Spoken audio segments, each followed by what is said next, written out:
This week's episode is sponsored by Isotona Gloves. If anyone knows the value of protection, it's us. So take care of the hands that take care of you with unisex isotoners.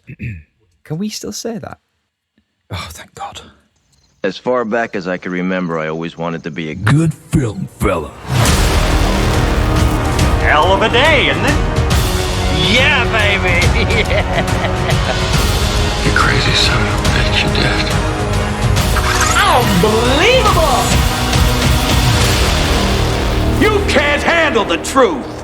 Hello and welcome to another episode of the Good Film Fella podcast, a podcast where three guys talk about the films of the 90s. And today's a very special episode, not least because we haven't recorded in about a month, I think, but one of my personal favourites today. It is the 1994 classic Ace Ventura, Pet Detective. I said detective, hang on. Ace Ventura, Pet Detective. Cue the trailer. They faced incredible odds and unbeatable enemies to earn the name hero. But now there's a new way to spell action.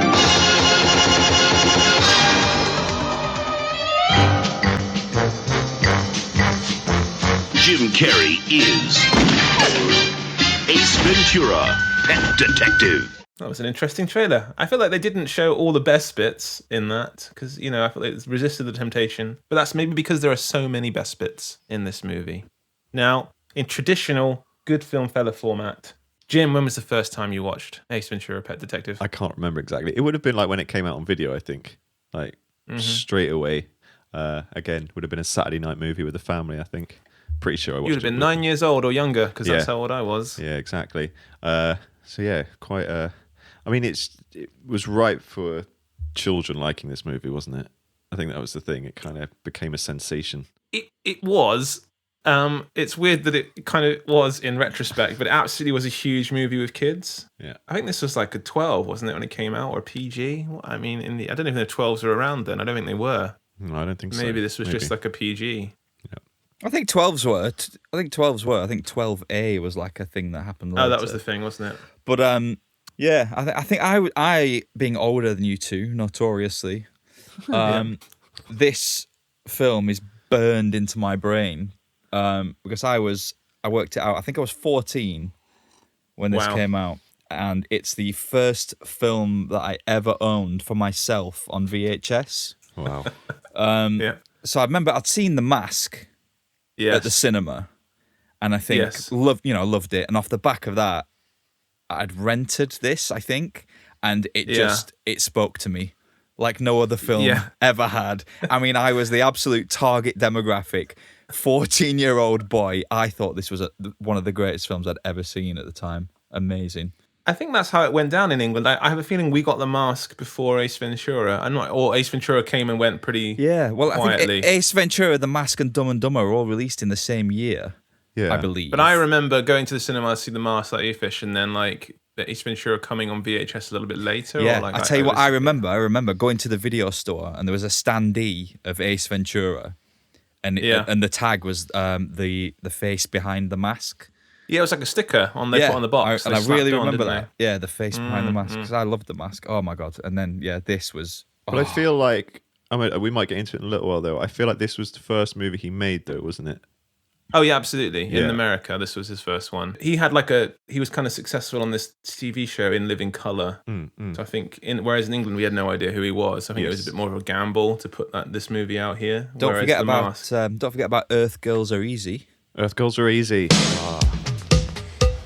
Okay, Val, are you ready? I think they're almost done.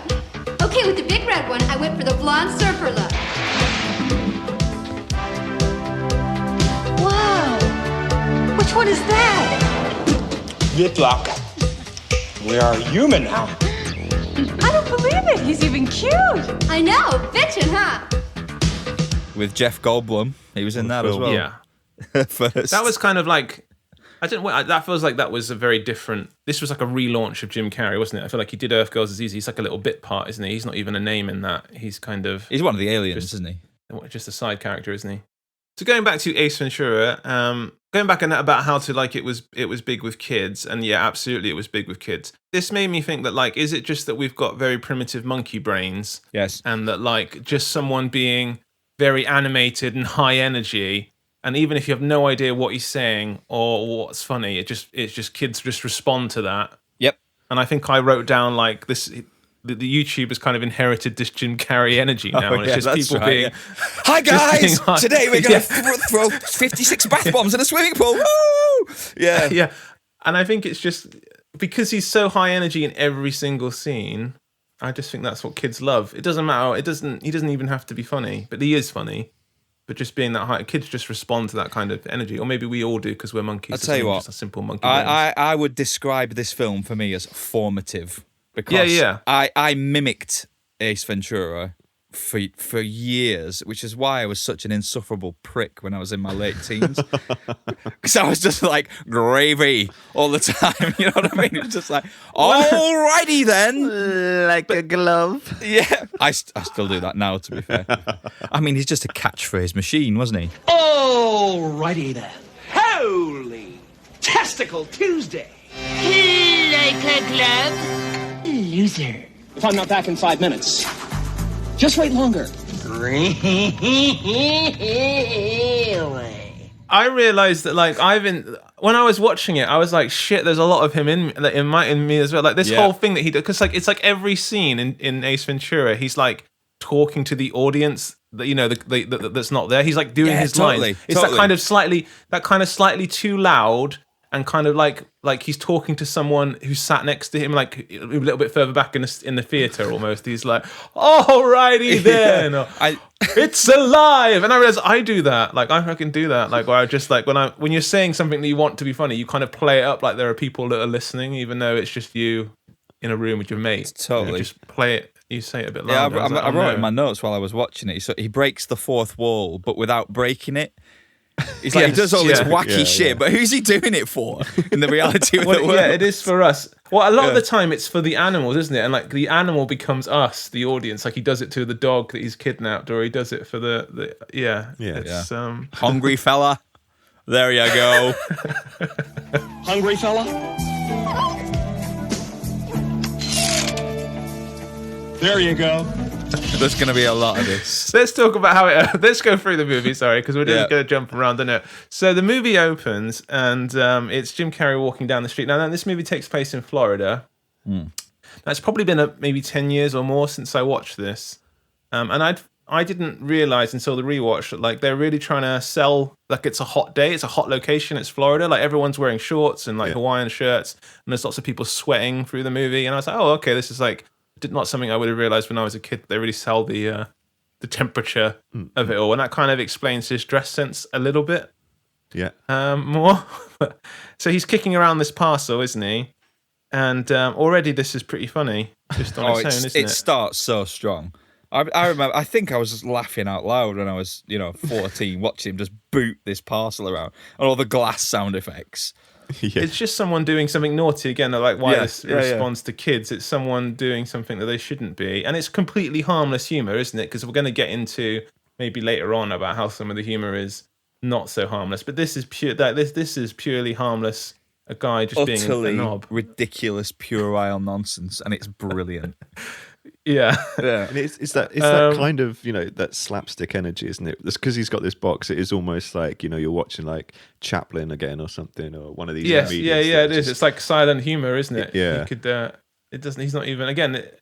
And I guess this is why like he's so multi-talented. As this opening is, he's not even saying. He's just being physically funny. Yes. And then you realise as the movie goes on, he's also like funny when he speaks as well. But. When Jim Carrey made this movie, I looked it up. I think he's like 31 years old, I think, when he made this. That surprised me. I thought he was younger than that. 31. But even at 31, I think he's got so much more confidence than I will ever have as just a person. Yeah. Do you know what I mean? Like, there's no... Just like to be able to do all of that on camera and be that loud and obnoxious and just not care and so no self-confidence. Because a lot of humour that I respond to now, and a lot of humour now, is that kind of nervous humour, that kind of like Woody Allen... kind of stuttery humor, like Wes Anderson, Raw Tenenbaums. Even Vince Vaughn is it's kind of like he plays nervous but confident nervous. That's kind of Vince Vaughn's thing. Yeah. But there's not much of that humor now, where it's just someone so confident and over the top and full of energy. And that's kind of like, I think because people just aren't like that now. We're all so worried all the time about what's going on and how people are going to think of us, and that's kind of this humor I think people respond to. Because it's like a complete lack of inhibitions, isn't it? He's just an utterly free human being, just being a complete dick, and it's hilarious. Yeah, I just don't think you could do that now. And without you'd have to be so mentally strong, because you'd have so many people coming after you and criticizing you. To continue to do that, and I think it would just be so tough. This is also while watching this, I think the movie's like, well, I talked about it before, that like sweet spot of cinematography. It was actually quite good looking movie. Actually, it doesn't look cheap.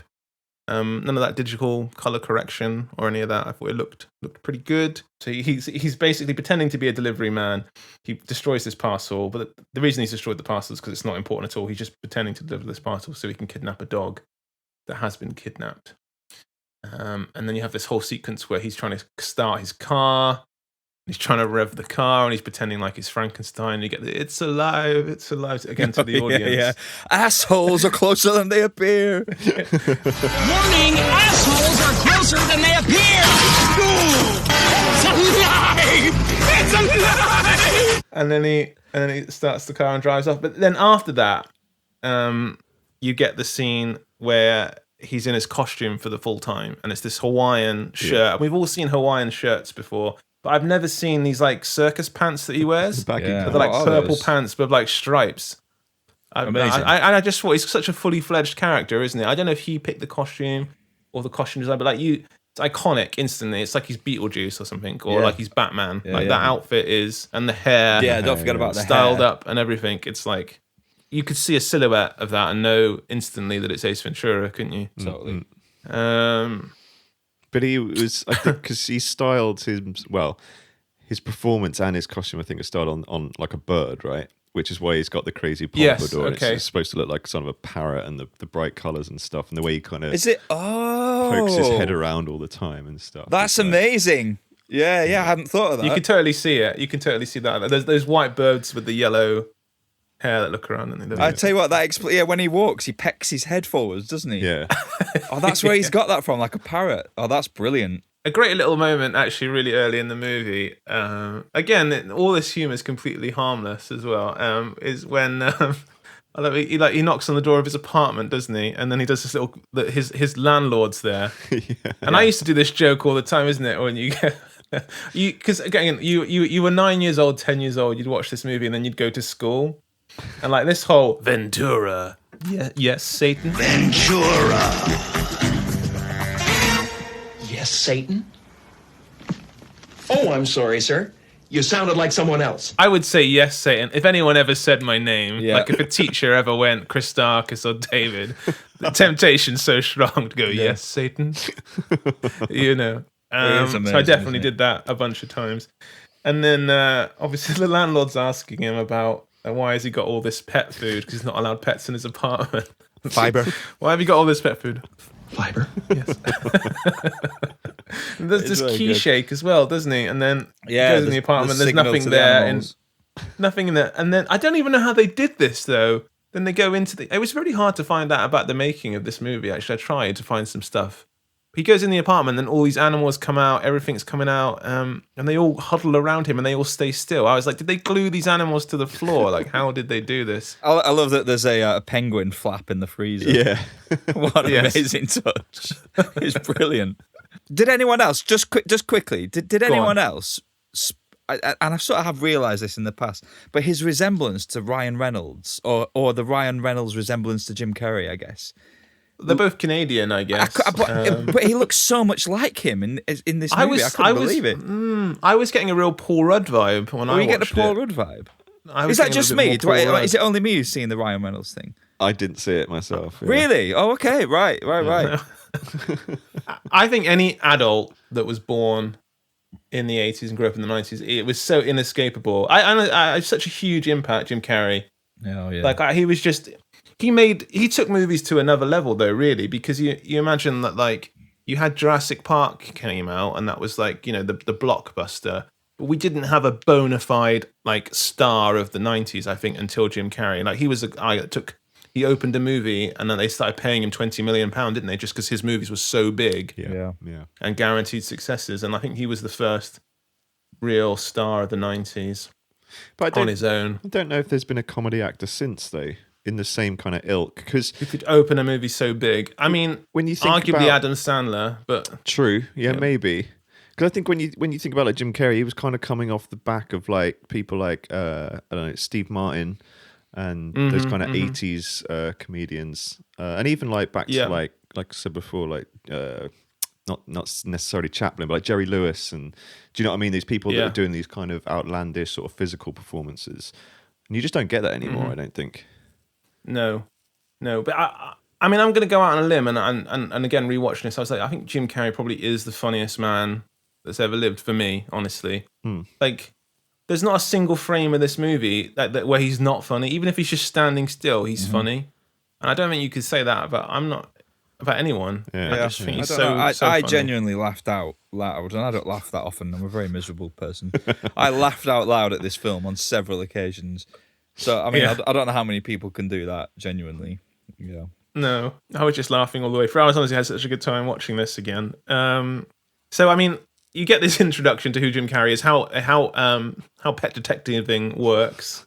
You get the first sort of questionable has this aged well joke, I guess, where he returns the dog to the owner, and it's a woman with a big chest / cleavage.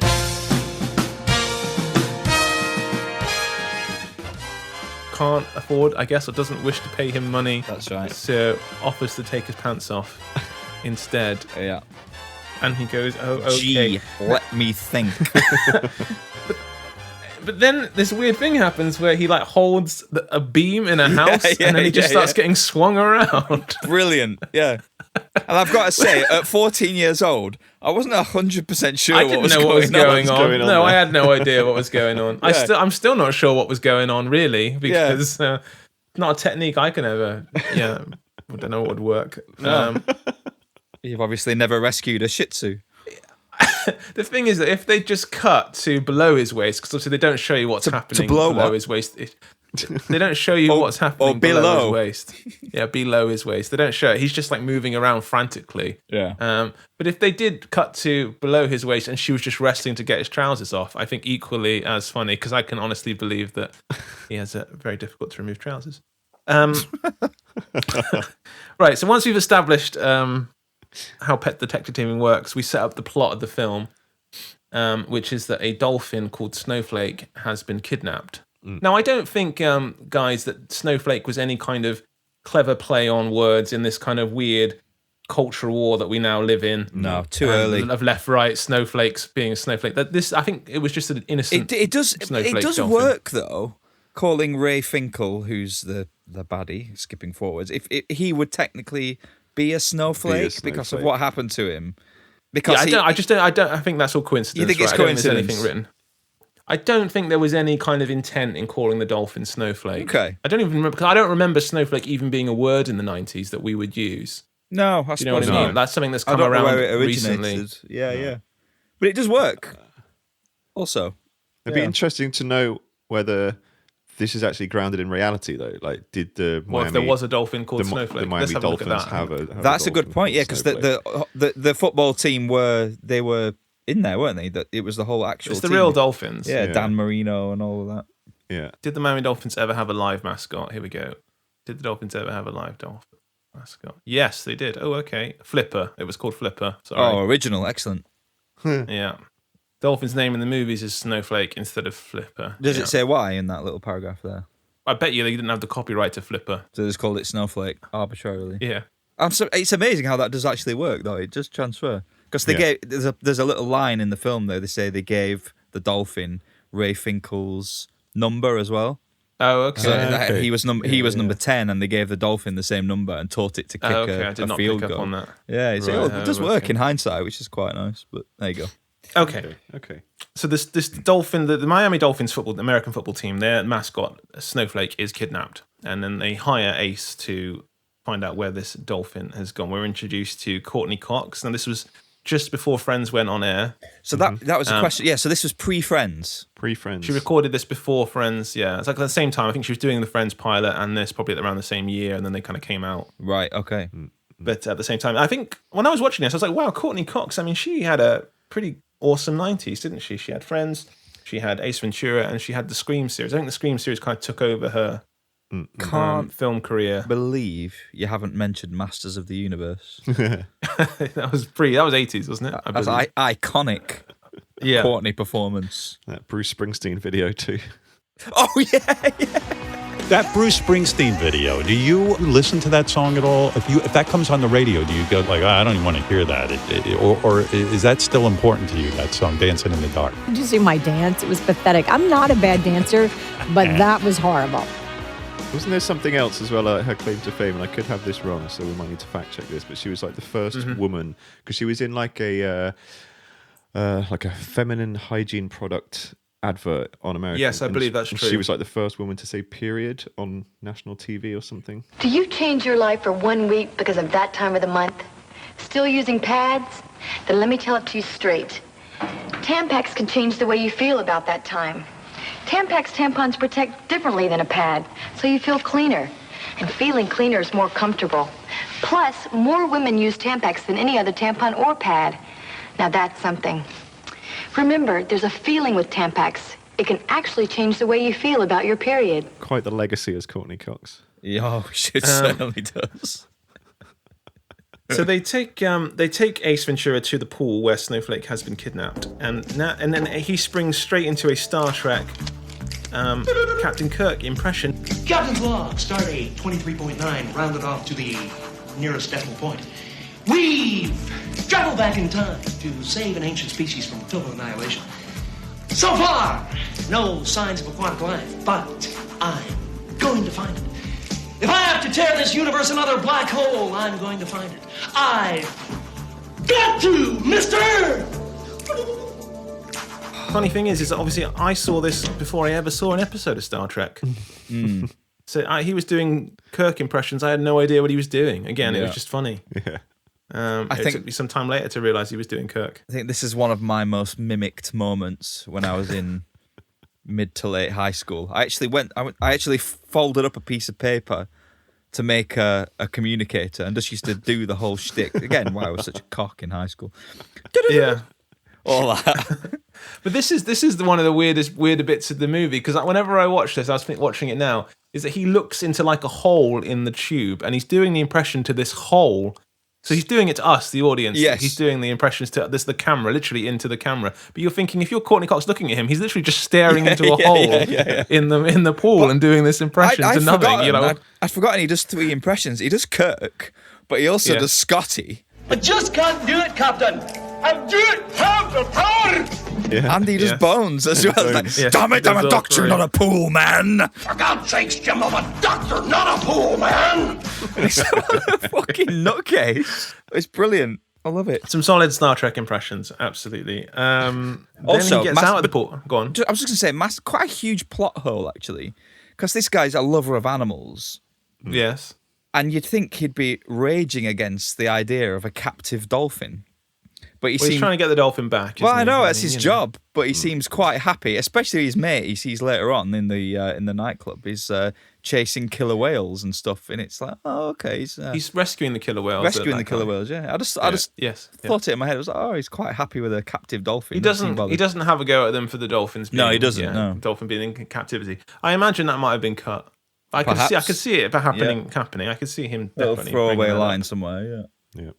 Yeah, so around about this time, he looks in the filter of the pool where the dolphin was kidnapped from, and he finds a diamond that's, and that's a clue. And I was thinking, this is actually a really solid detective movie. Like the actual plot, it's a really good detective film. Like if you took the humor out of it, it's like, we're not quite to like LA Confidential, but we're somewhere in between where it's like a solid Columbo episode or whatever. I thought, and I think that was something that I responded to as well, that Jim Carrey's movies, all of them, with the exception of maybe Dumb and Dumber, were actually really good movies in terms of like the plotting and like the the concept of it. Yeah, they weren't just wacky, silly for silly's sake, with the exception of Dumb and Dumber. But like The Mask, Ace Ventura, and Liar Liar, Bruce Almighty, these all had like solid concepts behind them, and I think that was it's almost like Arnold Schwarzenegger, where like yes, you're a star unless you're fun, but the movies you're making are actually solid, good movies on their own. Yeah. And that help. It all kind of works together to make you an even bigger star. And you think, as good as Jim Carrey is, he did pick very good movies. He never was in a flop. Yeah. Until the Cable Guy. I think Cable Guy was considered his flop, wasn't it? Yeah, it was. Yeah. He's still the best thing in those movies. Always. But even if the movie is not solid. But I think that's this important thing about the movie as well is that, even though he, on the surface of things, is an imbecile and, he's doing all these wacky things, he is actually a good detective. And that comes up later, doesn't it? Like, I think he's asked why he never became a real detective. And just the fact that, there's quite a strong, like, moral code to this movie in some respects as well. The fact that he does love animals so much and will do anything to protect them. And there's sort of a backstory that you don't quite get, because he obviously uses humor at every point during the movie to kind of combat the bully, if you like. He has all these sort of policemen and stuff. Good question, Aguado. First, I'd establish a motive. In this case, the killer saw the size of the bug's dick and became insanely jealous. Then I'd lose 30 pounds. Park and his wife! Come on! Now, kiss and make up. And it's kind of like, you kind of look into his history. He was like the kid at school that was bullied a lot, and he used humour to get out of it. Like that's where that's me. It's come from. That's what I did. I copied this guy. I never got beat up once. So the next scene is when he actually does go to the police station, and I think this is the bit that, like, you could show a kid. The kids love this. I mean, I love this now, but this is where Jim Carrey talks out of his ass, isn't it? Oh, and like, God, yeah. Excuse me, I'd like to ask you a few questions. This is hilarious. I don't care how old you are. If you don't laugh at this, I don't want to know you, really. Excuse me, I'd like to ask you a few questions. I laughed. It's like, it's so good. It's like, have you got a breath mint? Yeah. Maybe a bottle of Kanaka. Asshole mio, oh sodomy. Just the idea that it's good cop, bad cop, but he's using his ass. Yeah. And then he's asking the guy questions, and then the guy's not giving it. He's like on the chair, wrestling with the chair, trying to keep his ass under control. Like it's gonna pop out and stuff. I mean, just brilliant. It is absolutely excellent. Brilliant. That's pure Jim Carrey, right? That's not going to be in the script. No, Talks out of his ass. This ass thing apparently was a skit he used to do on In Living Color, the TV show, and they brought it into this. Okay. Into this movie, but brilliant. Thank you for all your cooperation. By the way, do you have a mint? Perhaps some Banaka? Asshole mio, oh sada mia. What sort of really solidified this in popular culture for me was when Jack Nicholson received an award. I don't know if it was the Golden Globes or the Oscars or something, but he gets up on stage and he starts giving his acceptance speech out of his ass very quickly. No. Really? And then he sort of Jack Nicholson did this. Then he sort of turns around and points to Jim Carrey or something. But it's quite. That's fantastic. Jack Nicholson. Have a look on the YouTube for that clip. So we had the good cop, bad cop with the ass. I think so. Then after this, he gets some information and some clues, and then he goes to see his friend at a heavy metal concert. And this made me laugh. This hasn't particularly aged very well because basically he goes to see his friend, and this is like a real trope, isn't it? It's like the basement dwelling cyber hacker guy. Nerd. And basically he just goes to see him because he's like the only guy Jim Carrey knows that has Google. Because that's all he does is he goes into his basement and just Googles some news articles about someone he thinks may have had motive to kidnap the dolphin, and then they leave, and then that's it. I mean, literally, it's like, they just do a quick Google search. There's a really weird moment in that scene, which I still don't quite understand. Or maybe it's an American reference or something. Yeah. Or maybe it's just there for stupidity, but he asks him what the password is. What's the password? New England clam chowder. Is that the red or the white? I can never remember that. White? And he just goes, New England clam chowder. Is that the red or the white? It's like, what? What does any of this mean? I'll never remember this. Does that mean anything to anybody? It's just doesn't like, mean what? anything to me. Yeah. Strange. Crackers. Yeah, doesn't mean anything. I actually noticed on the end credits the bands that are playing when he walks into this nightclub are a real band. They're called was it Cannibal Corpse? Cannibal Corpse. Cannibal Corpse. And they're quite a controversial band apparently. Are they? Oh, I think Jim Carrey was a real fan of them. Apparently, yeah, they've been banned in a lot of countries for their album artwork and stuff. And there we go. I think it's just like death metal, which was big in the early 90s.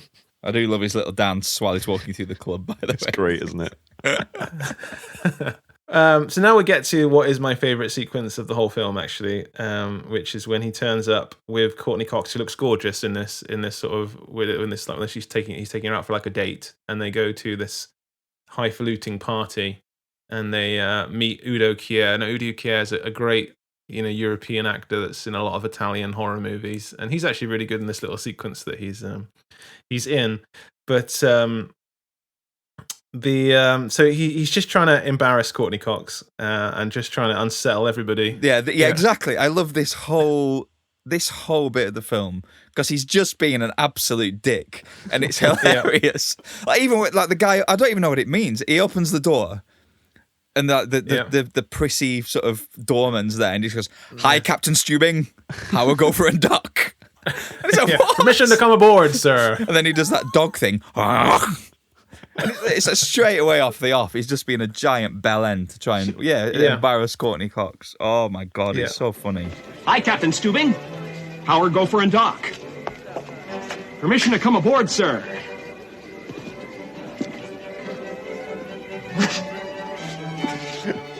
Yeah, and so as part of this sequence, he kind of disappears off to investigate the manor. Now, this is the sequence that I vividly remember being 9-10 years old. A lot of us doing this in the playground, like many, many times. This whole thing where like the Mission Impossible music plays, and like you're walking along the edge of the wall, and like you're throwing yourself against the wall, and you're shimmering along, just trying to make everything seem as exciting and dangerous as possible. Yeah. Like you draw like a line on the playground, and like you're walking it like it's like Mission Impossible music. And like God bless Tom Cruise for still making this joke relevant 30 years later, because everyone still knows what's going on here. You could watch that now. You're like, Mission Impossible still a thing. We could be living in a world where you don't recognise that Mission Impossible music, and you've got no idea what the reference is. Yeah. Thankfully. And again, who's he doing that for? It's just it's just us. Yeah, true. Yes, I never even thought of that, Fish. You're right. Who is he doing? No one's watching him. He's just being an arsehole. Brilliant. It's just an extremely funny sequence. Yep. Now, I've looked far and low, and I was trying to figure out... Far and low? Far and low. I've looked around. Far and wide? Far and wide, sorry. High and low. High and low. High and low, far and wide. I cannot find out how they did this shark sequence, right? Because I refuse to believe that they built this shark for just this sequence. It's like 2-second shot, and then they built a whole giant great white shark. And the way it's filmed and everything, and the fact that it's in Florida, I wonder if they went to the Jaws ride and they just borrowed a part of the Jaws ride and just filmed it in there. Because it looks kind of... I've been on the Jaws ride, and it looks kind of like... In the Jaws ride, you go in like this shack. It looks like they filmed it in there, and I wonder if that's what they did. It's quick, isn't it? What is it? 2 seconds tops of that shark. But it looks incredible. That it shark. Look good, yeah. This great white shark comes out this tank. You're like, it looks better than the shark in Jaws. But no, that scared the crap out of me as a kid, though. I don't know. It's like, a proper jump scare, isn't it? Yeah. Do we know who distributed this movie? Was it Universal? Because if it was, then that's a good point. That would make sense. That is a good question. You reckon if it's Universal, they probably did nip down to Universal Studios? Yeah, just borrowed the shark for it's a day. Warner Brothers. Oh, really? I don't know if they built that shark, but yeah, I couldn't find it anywhere. I'm sure they could have got it on loan. There must be like dozens of mechanical sharks floating around Hollywood. Do you know what I mean? But even again, like watching this film as an adult and having seen, a lot more films since, because I never would have picked up on the joke when I watched it the first time that, even the shot of him feeding the said dolphin. I didn't pick up is on a that. direct shot from Jaws. It's when Damn it, you're right. It is. Oh, when it's he's the on the same boat. angle. It's just exactly the same angle and the same like depth of field. It just looks incredible. It's like, oh, that's really smart. Here, Snowflake. I've got a little snack for you.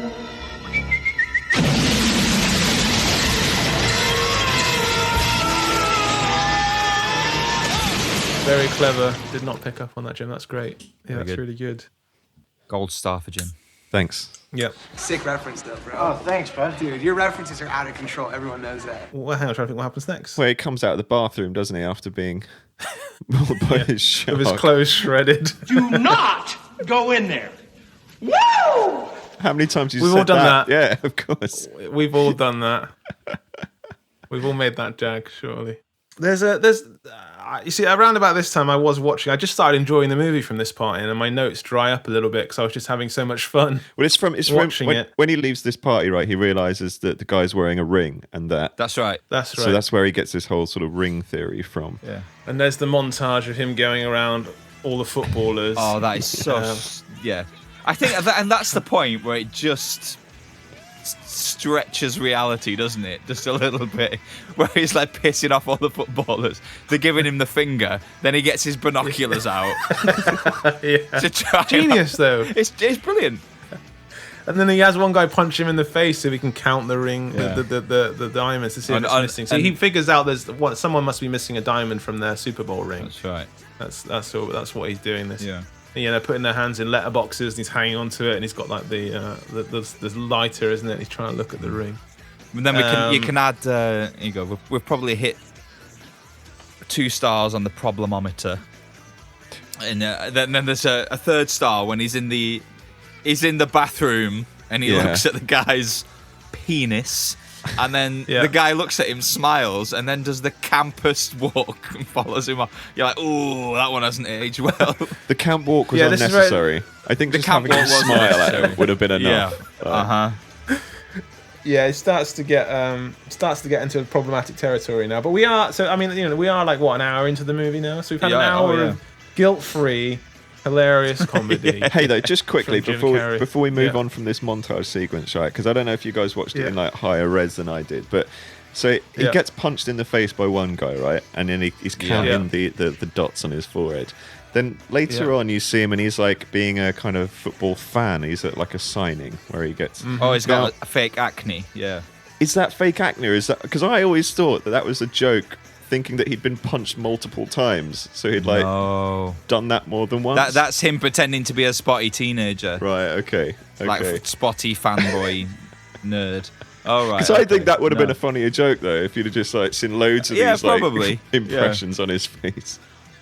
So I mean, once we've got through this montage of all the him hitting all the different trying to all the different rings, he gets grumpy because he's gone through the entire football team, and he hasn't found someone with a missing diamond in their ring, this Super Bowl ring, so he's run out of suspects.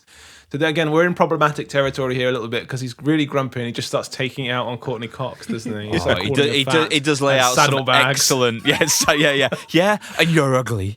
It's just like proper childish stuff. You know what, you're just mad because your stupid little pebble theory didn't work out and you don't know how to express your anger. Yeah, and you're ugly. You know what, I'm not even going to talk to you. Would you please leave? Why? So you can beat him? Batty? You're unbelievable. You know what, hiring you was the biggest mistake I ever made. Well, why don't you cry about it? Saddlebags? But then he discovers a photo in Courteney Cox's apartment that has someone on the football team that he didn't know was there. So there's one person left. So it has to be this person because it's the only person he's not looked at who might have this missing ring. Totally. Missing diamond in their ring. And this turns out to be Ray Finkel. So then we get the whole Ray Finkel back plot. I think this is maybe the weak part of the movie, I suppose. I mean, when he goes to Ray Finkel's house and his mum's there and you got the creepy mum with the cookies. If there is a slowdown, this is it. But at the same time, that actor who plays Ray Finkel's mum is fantastic. It was all that Dan Marino's fault. Everyone knows that. If he had held the ball laces out like he's supposed to, Ray would never have missed that kick. Dan Marino should die of gonorrhea and rot in hell. Would you like a cookie, son? Because she's absolutely psychotic. Is she not in Ghostbusters? I think she is the librarian who's scared to death at the beginning of Ghostbusters. Really? Yeah. My uncle thought he was Saint Jerome. That's right. I think it's her. Also playing a nutter. Yeah. So I think she's really good at that. Let's have a... Are you, Lois, ovulating right now? What's that got to do with it? Sorry. Obviously, I know Ghostbusters quite well. Yeah.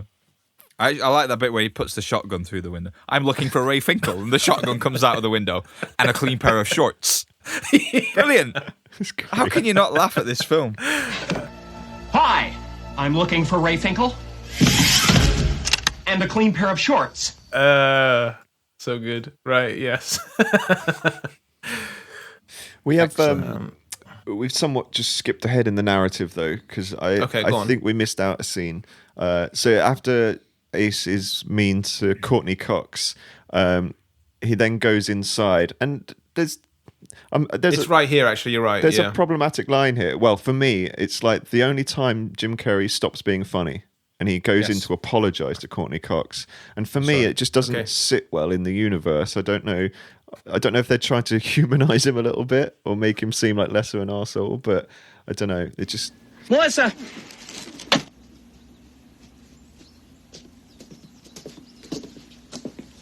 Look, Melissa, And he's about to apologise, but that's when he's just finished talking to the dog. That's right. And that's when he sees the picture. Yeah, so right now, actually, sorry, we missed... I thought when Jim said we missed the scene, we have missed the scene. And again, one of the great scenes in the movie that we've all done, I'm sure, in the primary ground. And the best scene in terms of him being a detective. Yes. Just genius, which is the balcony scene. Absolutely. Yeah. So Courteney Cox has had this lovable friend throughout the whole movie. And around about here, he suddenly gets offed. Roger Podacter. Yeah. I feel like this guy's in every 90s movie. Yeah, he is. Yeah. He's always playing a policeman or a friend or like a local sheriff or something. He's one of that guy actors, isn't he?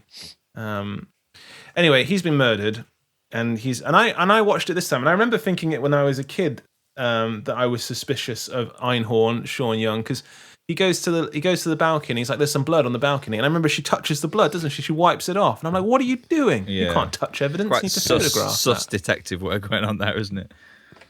And then he does this scene where he proves that the guy can't have committed suicide because the neighbor heard him scream. But the screen door was closed, and he's certain that door was closed. And then he does the screaming and the back and forth. We've all done that too. Yeah. Brilliant. Oh god, and, brilliant scene. Yeah. Amazing.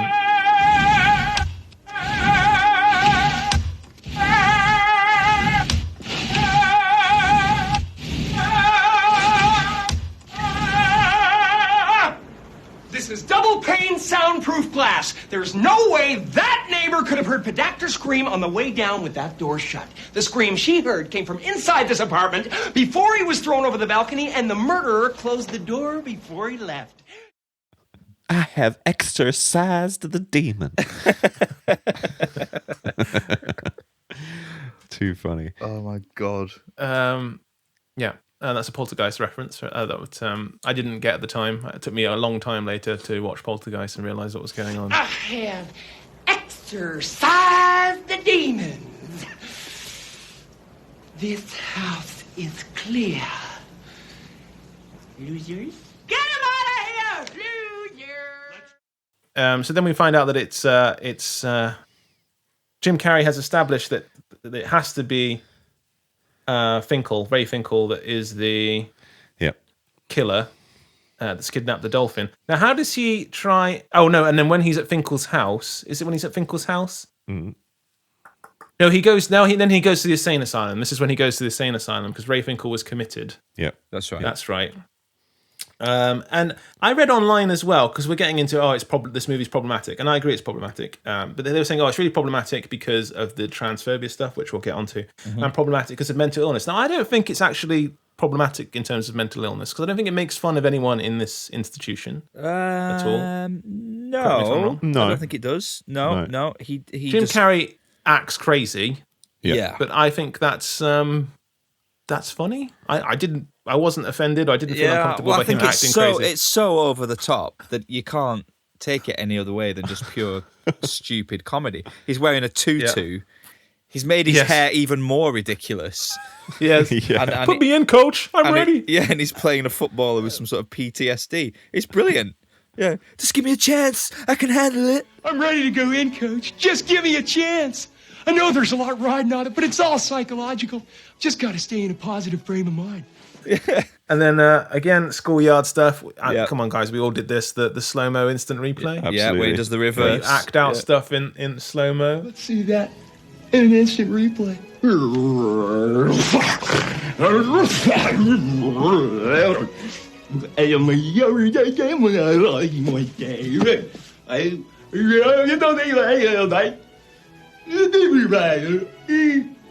I remember there was like guys at school that would just specialize in this to the point where like I'd grown because it's like, yeah, Ben, we've seen you do the slow-mo from Ace Ventura. Like, you know, so many times now. The real men would do the halftime thing. Halftime, where he goes, gets down on his knees and smashes his face into the footstool at full speed. It's like, Jesus, did he not break his nose? Have another.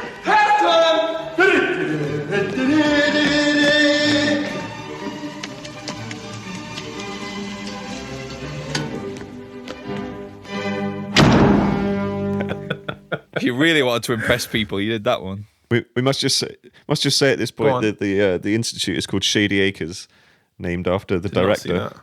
Shadyac. Very good. Shadyac. Excellent. Okay. Love it. Jim coming in with those trivia bombs. Trivia. But then when he's in this institute, this is when he finds that Sean Young's character's. He finds it in Ray Finkel's stuff. Yeah, we should point out actually that Einhorn's the actor who plays Einhorn is called Sean Young because it's quite it's sort of a Sean's a traditionally male name, I suppose. People know who. Well, if you don't, I don't know because I didn't Young. actually before I started researching the actor. No, I didn't know who that was. Sean Young was a big character in the 90s, but she was famous for being crazy. Right. And I think I feel like there's going to be like a Britney moment where the world sort of collectively forgives the way they treated Sean Young because she was sort of exploited. I think quite a lot for her mental and they had her on talk shows and things, and you'd be laughing at her because she was out there. Is that right? I think, yeah. I know literally nothing about her at all. Other than I think she was troubled. I think. Right, I remember because I think I read this morning that she was she was up for the role of Catwoman in Batman She Returns. very publicly wanted that Catwoman role, and she came into basically she wanted the role of Catwoman, and she thought, I'll go to the Warner Brothers office and I'll dress up like Catwoman and I'll bust into the office and I'll do a performance, and basically Tim Burton went to the press and outed her and just made fun of her. Oh, fuck Tim Burton. In retrospect, that's quite bad. I mean, at the time, I guess it's funny, Sean Young, she's crazy. I think she has a reputation. Everyone, thought she was a bit out there.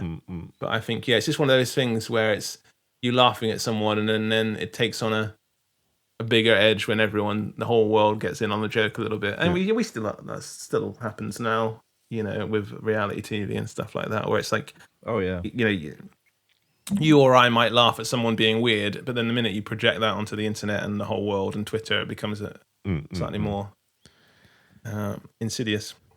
Anyway, so that was a bit of a tangent, sorry. So while he's looking through Ray Finkel's stuff or files at this institution, he sees Einhorn, who is the police detective that he's been talking to, went missing, and he's trying to think what's the connection between these two people? What's the connection between Finkel and Einhorn?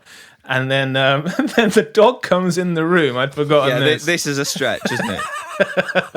The dog comes in the room and lays down on a photo of Ray Finkel, which gives Ray Finkel long hair, and suddenly he twigs that Ray Finkel is Einhorn, and that he's had a sex change operation. Yes, and then we get where the movie turns and becomes problematic. Uh-huh.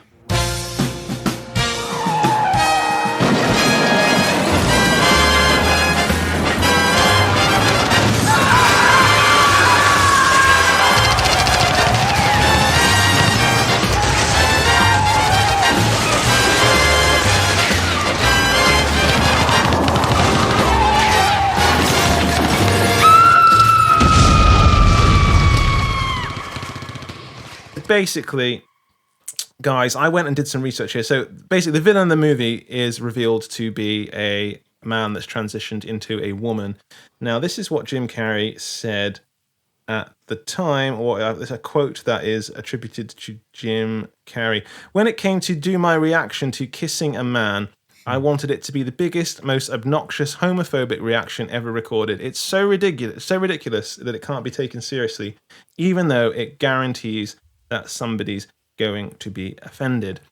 Now, I think, again, much like in some weird way, Pulp Fiction was the first time I was exposed to gay sex, this was absolutely the first time I was introduced to the idea of transsexualism. I don't know if you guys feel differently. Yeah. First of all, I don't know if that's a word. But yeah, transsexualism. First time I was introduced to the idea of someone being trans or being able to transition. Yeah, I guess so. That that's not how I sort of took it when I was a teenager. I sort of took it as this mad thing that was like a one-off. Yeah. That this guy did for revenge. It didn't sort of occur to me that more people in the world would, would do that. Yeah. It was a weird thing to sort of occupy my brain as a 14-year-old. It never actually made sense to me as a kid. Like I didn't get it. No. Like I knew that it was supposed to be a man. Yes. But like I obviously as a kid I'm thinking, well, quite clearly that's a woman. Yes. And even when at the end when they realize that she's tucking it in, how we say, and I didn't know what was going on. No. You know, like I actually thought that they'd cut it off and put it back on the arse. I just didn't understand anything about what was happening. Yeah, it was just very confusing for a child. Yeah. You've got to work it out yourself, haven't you? Yeah. Yeah. So I think that I guess. So I read some things about this, and different takes. And one thing this was attributed to some Reddit post that I read that articulates this better than I can. So I thought I'd read it. Go for it. It says, I think when people hear a product of its time, they think that means people weren't hurt by it. Okay, I'll start again. People think when they hear a product of its time, they think that means that people weren't hurt by it. No, it just means that's how some of these marginalized communities were belittled and used as a punchline. It's the denial or revisionist history. People weren't offended. People are so sensitive now that makes people sound like idiots. People were definitely offended back then. They just didn't have a modicum of social influence at the time to push back against it or voice those opinions, which I'd agree. And then it says, but these are the same people who feel threatened by conversations about older films having questionable content because they feel like they're being attacked for liking it. You can like a thing and also acknowledge how deeply fucked up parts of it may be. For instance, Breakfast at Tiffany's is a great film, but holy shit, Mickey Rooney's Yellowface was disgusting. Yeah.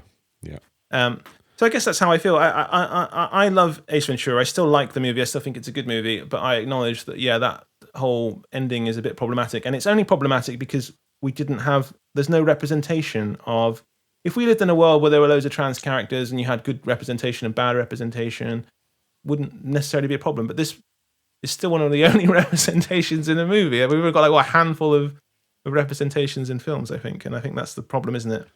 Is that and then this was the first time a lot of us were exposed to that idea, which isn't great either. I suppose. I think so. Yeah. Did anyone feel differently? I mean, I'm, or is that all? I think it all works for everybody. Yeah, I still just can't get my head around just even that being written into the film, though, even as a plot twist and a do you know what I mean? Just the whole kind of thing seems weird still. And I remember it being weird when I was a kid. I think at some point in the movie, they just decided this is a cartoon. Like, it doesn't start off that way, but then halfway through it becomes a cartoon. Because there's one point in the movie where Jim Carrey catches a bullet in his teeth. Yes. You remember this? Like, in a chase scene? Yeah. And I think I think in their head, this feels like a Scooby-Doo ending, right? Sure. Where it's they're just taking a mask off somebody to reveal the villain. And it's like it's like him being a woman is used as like a costume or a disguise. Yeah. It's supposed to be like Mission Impossible, where Tom Cruise is pulling off a latex mask. And that's how I took it when I was 14 watching this. That was my literal interpretation. Yeah, I think that was how it was intended. It was intended as like a latex mask coming off, and I'm pretending to be somebody that I'm not, as to act my revenge. And I think the problem is that he's actually gone through the procedure. If he was just dressed as a woman, and I don't think it would be as problematic. If he was just pretending. I mean, maybe it'd still be problematic. Again, it comes down to the representation, doesn't it? If there just wasn't enough of it at the time, and this idea that it's defensible because the reaction is so over the top. Because obviously, when they reveal that it is a person, everyone in the police station starts vomiting, don't they? And, I made a list actually. Let's just read out Go on. What happens when Jim Carrey realizes the situation. Okay, so he scrapes his tongue, he burns his clothes, he throws up. He brushes his teeth, then eats the toothpaste. He puts a toilet plunger on his face. He cries in the shower like he's been abused, screaming no. And then the scene after that, he's excessively chewing gum. It's like they really do go way, way over the top.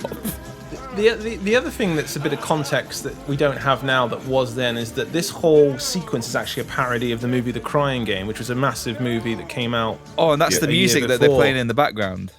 So go on, explain that to me because I don't know that. So in the movie The Crying Game, it is like a thriller where it's revealed that one of the characters is trans and the guy reacts as well to that information. Oh, but it's obviously played serious. It's like an Oscar movie. So it's played serious. Yes. And I suppose this is very much like a parody of that. And I guess without that context, it does make it worse. It's I think because it was such a big movie, The Crying Game.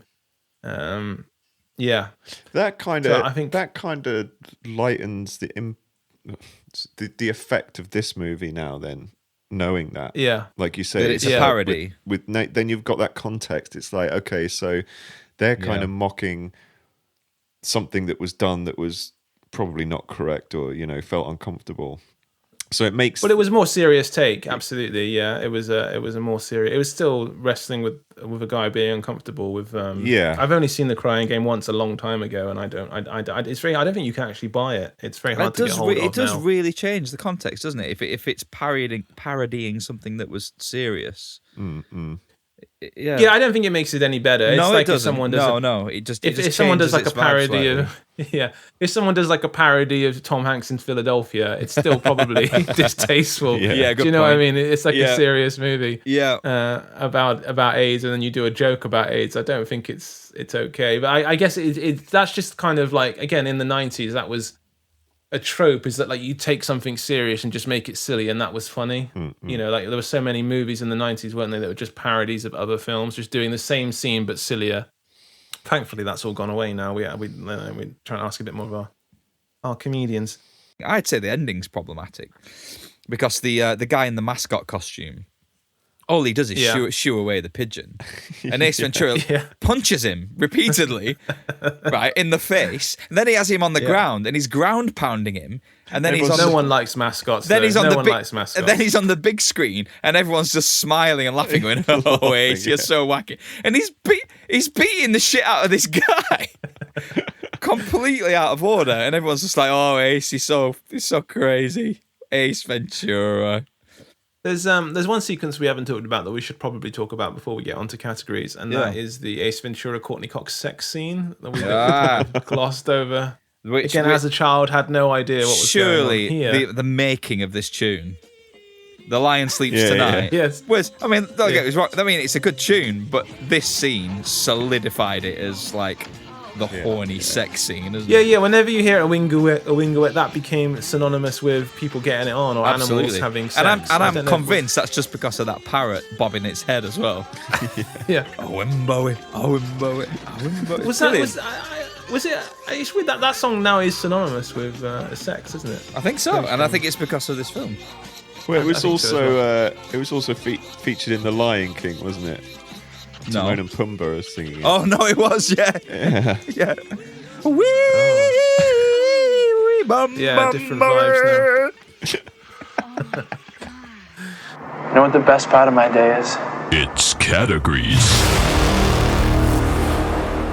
We're back. Time for categories. Before we dive into categories. I just want to talk about the music of Ace Ventura. Fish. I mean, this is kind of your area. Any thoughts? Yeah, I mean, when I was listening to it, I mean, it's fantastic all the way through. It's kind of like some sort of mad funk saxophone opus, and it reminded me of Nuns on the Run. If you remember, well, I need to rewatch Nuns on the Run.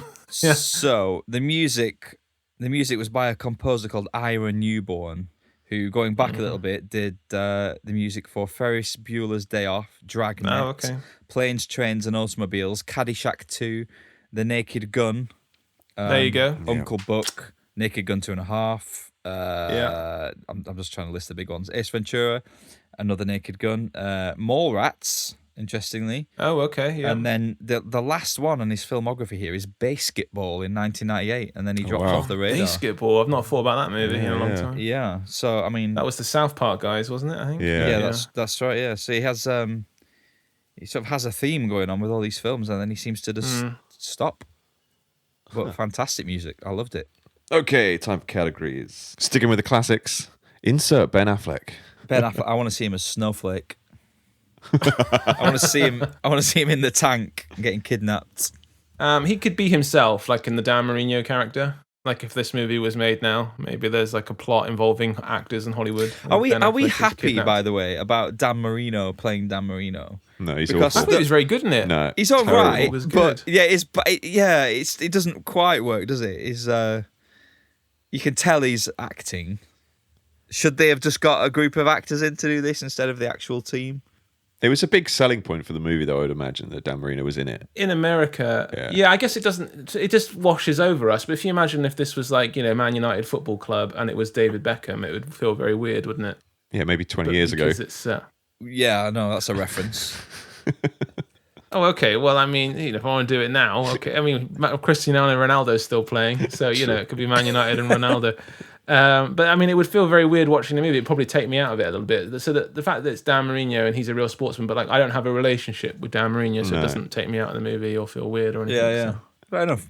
So you think Affleck could play that character? I mean, in this movie, I just don't think he fits in, does he? It's a comedy. I mean, he either that or he's his friend at the police station. But he's not. Ben does not fit in this movie. We'll talk about his friend at the police station, actually. Tony Locke? What's he called? Tone Locke. Let's just skip it. Yeah, I mean, let's just jump in now because I was going to mention it anyway. Tone Locke. I didn't realise, I'm, old as fuck now. Mm-hmm. And this is the first time I realised that Ace Ventura has a theme tune. Yeah. And I had no idea. Ace is in the house. Yeah, Ace is in the house. And I finished watching the film. I was like, Jesus Christ. He has a theme tune. It's like Teenage Mutant Turtles. Yeah, had the It's single. amazing. And then I looked it up and it's this guy, Tone Locke. Then I dug a little bit further and it's his mate from the police house. What's it called? Yeah. I really loved that single Wild Thing that Tone Locke sung. Yeah, that was big. That was big in my household. That was getting played a lot. Right. Yeah, it was like, what the hell is going on here? It's such a mid-90s thing. Yeah. I don't remember Ace is in the House being a big hit though. I don't know if it was. No, in Ace America. in the House not a big hit. Didn't quite work that. Next category, kill the lead. You can't How kill Ace. can you kill Ace Ventura? You can't. You could do it if you were to do another Ace Ventura. You could kill him at the beginning, James Bond style, and have him come back. Yeah, but you can't kill him in this film. It just doesn't work. That's it. The whole film. Imagine if they did like a Top Gun Maverick, but with Jim Carrey coming back as Ace Ventura to like teach Pet Detective to a new school of recruits. How good is this? Fucking insufferable that would be. All right. Next category, the Bechdel test. No way. Definitely not. No, does it not pass? Yeah. Just no chance. This movie could have benefited from passing, though. It would have helped its cause. Courteney Cox and Sean Young don't have any interaction at all, do they? Courteney Cox doesn't interact with anyone. She doesn't have a life in this movie. She's literally just Totty, isn't she? Totty. She has no character at all. It's a real shame. They could have tried a little harder. It's Jim Carrey's movie, though, isn't it? At the end of the day, it is. Yeah.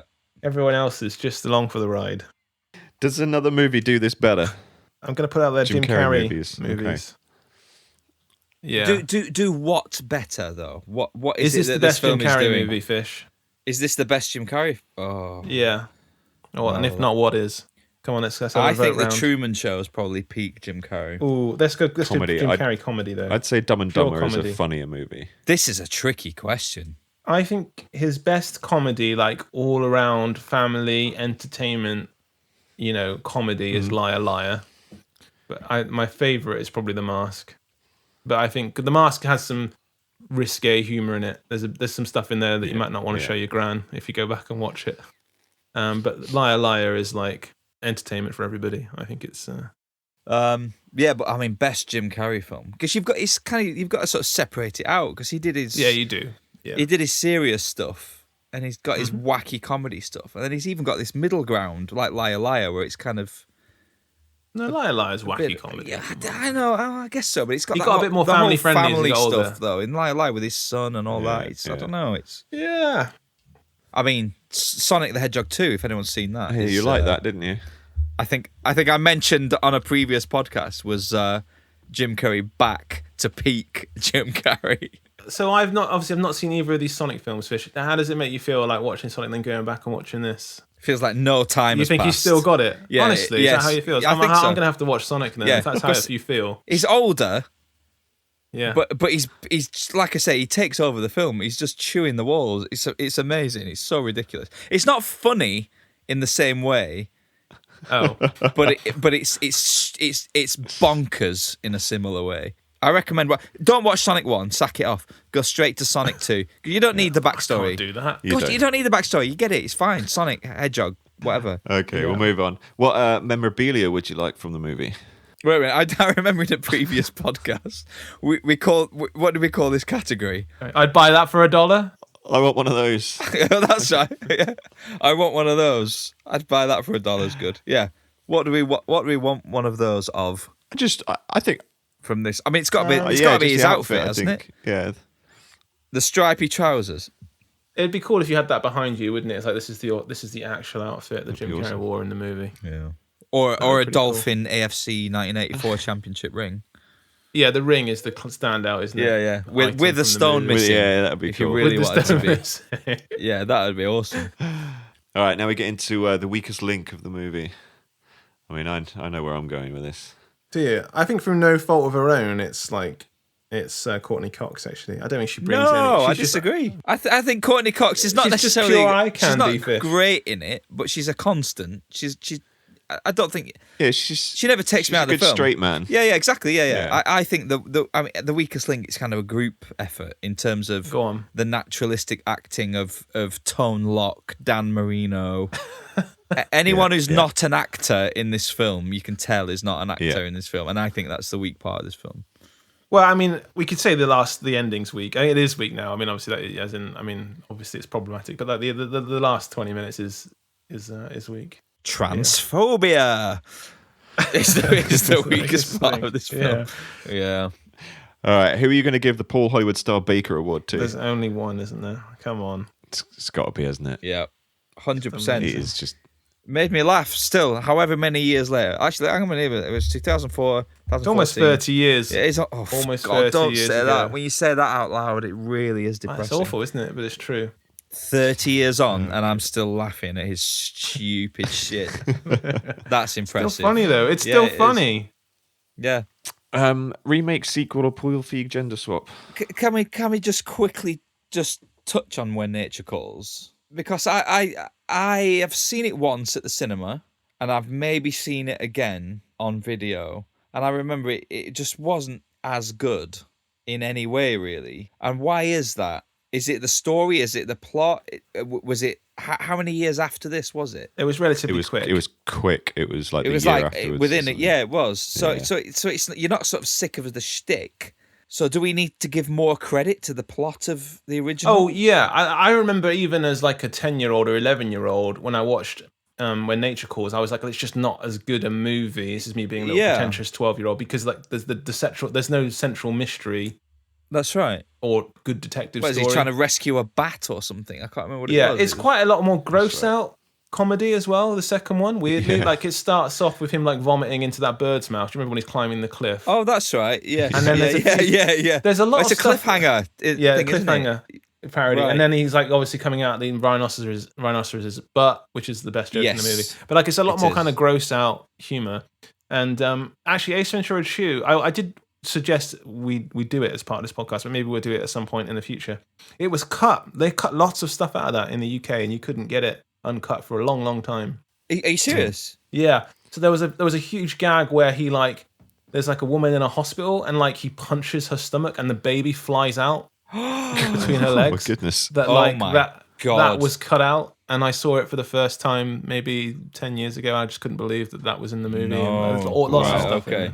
Yeah. So it's like they went full cartoon, like with that then. Yeah, I heard that it was a troubled production. I don't think they had a script, so they probably just making up as they go and doing lots of crazy jokes. The one thing that I remember, and correct me if I'm wrong, but it was something along the lines of he had some sort of a contract with Ace Ventura, probably, whereby he had to produce a sequel, and he only got paid, I don't know, I'm pulling this figure out of my ass, like £250,000 or something to do the sequel. But at which point he was earning millions and millions from doing his other films. Yeah. So it was kind of a reluctant sequel. Yeah, I heard about this. So basically, he was really sick while filming Ace Ventura 2, and he did get a salary, but then he basically said, "I only do this movie if you pay for my air travel or whatever." And because he was sick, he had to fly backwards and forwards all over the place, and he was doing these other movies and press. And then he said that basically, like, he found out after the movie wrapped that like all this air flight travel in first class all came out of his salary. And so he got paid close to nothing for Ace Ventura 2 because of all this flying around he had to do that was then deducted from his salary. So I remember reading that somewhere. Wow. That he was not happy. We should just touch on the fact that there was also another sequel, an Ace Ventura Pet Detective Jr. film. Which I'm kind of intrigued to see, yeah. I have absolutely no memory of this. What? An Ace Ventura Jr.? Ace Ventura Jr. It was a TV movie, and it was basically a young kid who was playing Ace Ventura's son. Oh shit! Is he doing the impressions and stuff? Fire this up. I would imagine so, but here we go. We know we want to see it. From the people that gave you Ace Ventura, Pet Detective, comes Ace Ventura Jr., Pet Detective. Oh my God! What? It's happening. Like father, like son. That's not normal. Ace? Find the scent. He can smell your fear. And follow the chase. That kid looks so awkward. That's just how I roll, baby. That is fucking dreadful. That kid looks so awkward when those birds landed on him. Yeah, I know. Look how I squint. Look. Oh no. Look for Ace Ventura Jr. Pet Detective. Alrighty then. That is fucking horrible. Why is it when it's kids in a comedy, they always have to be chubby? Have you noticed this? Yeah. Yeah, they always get it's little like chubby kids. Yeah, that new Home Alone film that came out. Because fat people are funny. The legacy of the movie. What is the legacy of Ace Ventura? I do think now the legacy of this movie has become this whole transphobia thing. Can I just ask about that?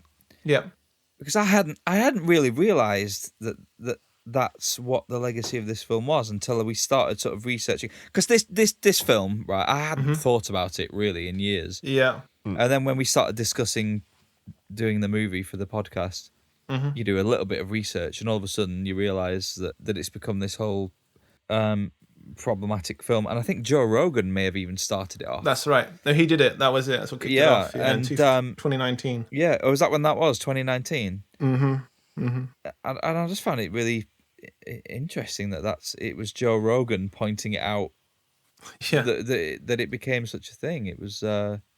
Well, I think that's part of it, isn't it? When Joe Rogan's the one saying this is problematic, then you know, okay, we're in trouble. Yeah, I guess that's maybe why I wanted to revisit it, is because I think it's a shame that that's the legacy of the movie. And again, I don't like that we live in a world without nuance. Do you know what I mean? And that like it has to be one thing or the other. It's like this is still a hilarious movie and still really funny, but yeah, it's also got this problematic thing. I don't want to cancel Ace Ventura as a movie and burn it and say no one can ever watch it again. Scores out of 5. Jim, come on, you do the category. You go, cut me out. You do the scores. Right, I'm going to go with a 3.5. What? Because of the transphobia. No, not at all because of the transphobia. No, I guess that contributes to it a little bit. I think when I was rewatching it, I don't think it's a very well written comedy. I think the story is a good detective story, but all of the laughs just come from, it's a one joke film, I think, and it is just Jim Carrey being ludicrous. But in terms of actual like comedy writing, I don't think there's a lot of writing in there. And watching it back, I was kind of like, yeah, it's just sort of a one-trick pony film. It's just him being him, and it doesn't hold up as well as I was hoping it would. Hang on, so are you okay? So what, like The Mask is a better comedy? There's some real comedy writing in The Mask, I guess, right? I suppose, is there or no? I haven't rewatched that for a long while, so I don't know. But I mean, I think Dumb and Dumber is a funnier movie. I think it's the lines are written. I think this was more performance based, and yeah, I mean it's funny. Don't get me wrong, and I think it's it's very quotable and stuff. But a lot of that is just Jim Carrey being who he is, rather than the writing being good. I think that's an interesting point. Yeah, if you think about like jokes, written jokes. Yeah, they don't really exist, do they? It's just him being a dick the whole way through the film. That originally they wanted Rick Moranis to do this. Oh, yeah. I mean, the movie doesn't work if it's the same movie but it's Rick Moranis. No. Yeah. It doesn't work. Then it's just like it's kind of a quirky movie. Oh, he's a weird guy, isn't he? That Ventura. It's not necessarily funny. Yeah. But this movie is hilarious, but it's hilarious because it's Jim Carrey. I'm not sure. To me, it doesn't matter that if the jokes are written or not. I had a great time watching this. What did you give it, Jim? 3.5 out of 5. I'd give it a 4, like a 4.5 personally. Like 4.5. Yeah, I have to deduct something for that problematic ending. I do. I'm going to sit in the middle. I'm going to give it a 4. Yeah. Okay. Considering it was formative to my youth. Yeah, absolutely. And I imitated it so much. I can't give it less than a 4. It'd be wrong. All right, guys. I feel like Dave's disappointed in my score giving. Always. Always. Good film, fella.